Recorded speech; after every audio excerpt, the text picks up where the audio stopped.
Hi, I'm Donna Maria, the founder and president of the Indie Beauty Network, and I'm here at the safecosmetics.org website because I want to show you something.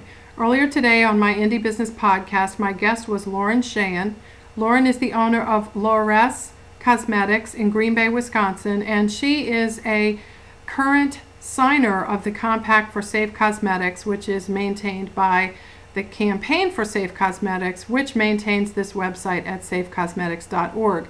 So I wanted to show you something because I was quite concerned about some of the things Lauren told me about on the show this morning. So here we are at safecosmetics.org. What I want you to do is check out the Visit Skin Deep link. This takes us to cosmeticsdatabase.com, which, as you can see here, is maintained by the researchers at the Environmental Working Group, and what this is a safety guide apparently to cosmetics. So let's take a look at what it says here when we type in Lauren's company name. It takes us to a page where we can actually see Lauren's brand. There's an exact match. So let's click on her company and see what this database says about her company. Here it is. The brand is Lores. And let's see what it says here. It says ingredients used by this brand, and right here it says cancer, allergies and immunotoxicity, and other concerns. So let's just read through this really quickly. Cancer says linked to cancer in government, industry, or academic studies or assessments. Allergies and immunotoxicity says linked to immunotoxicity or harm to the immune system, a class of health problems that manifest as allergic reactions or an impaired capacity to fight disease and repair damaged tissues in the body.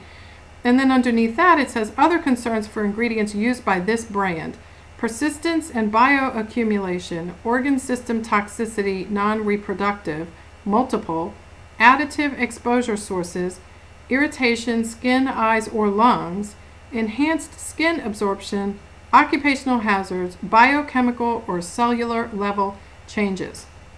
And over here on the right it says this company has not signed the compact, so it actually looks like she has been removed as a compact signer, but she is still in this database, obviously, and her company is being represented as one that is not safe and produces unsafe cosmetics, and in fact produces cosmetics that cause cancer.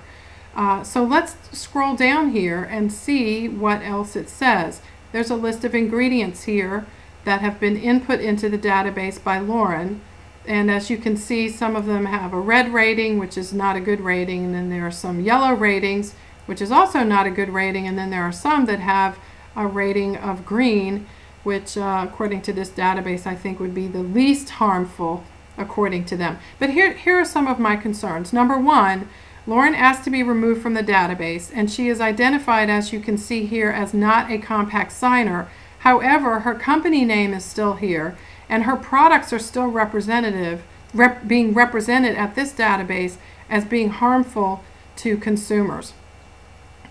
In addition, Lauren told me that whenever her ingredient ratings are changed, she gets no advance notice of that. So in other words, she has logged onto this database sometimes, and she calls it babysitting the database. She's logged onto the database and seen that some of her ingredients and the products they are used in have been downgraded without any advance notice to her, no email, no phone call, no nothing, no way for her to take any kind of action before that happens. It just happens and she never gets notice, and the only way she finds out about it is if she logs on herself, or if a customer contacts her and says there's a problem with her products according to this database.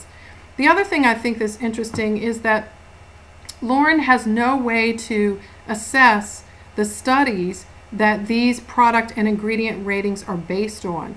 So according to what she told me this morning, there may be a study that comes out, and the Campaign for Safe Cosmetics and the Environmental Working Group will publish that study to the public, but their own compact signers do not get any advance notice of those studies in a way that would benefit them in terms of maintaining the way their products and ingredients are rated and presented to consumers on this database. And I just think that that's unfair.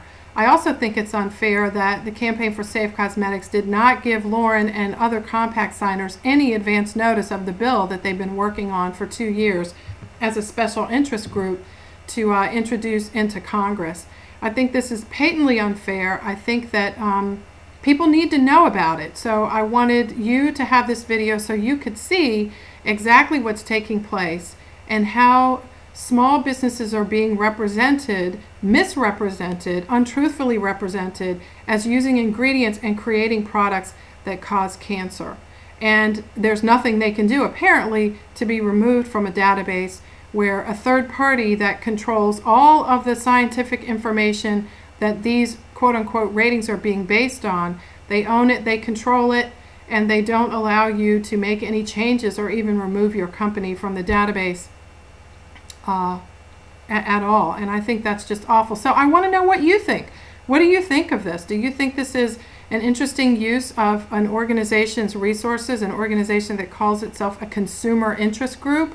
I think it is, and I'd love to know what you think. So you can leave your comments right here on this post or wherever you're watching this video. Thanks for joining.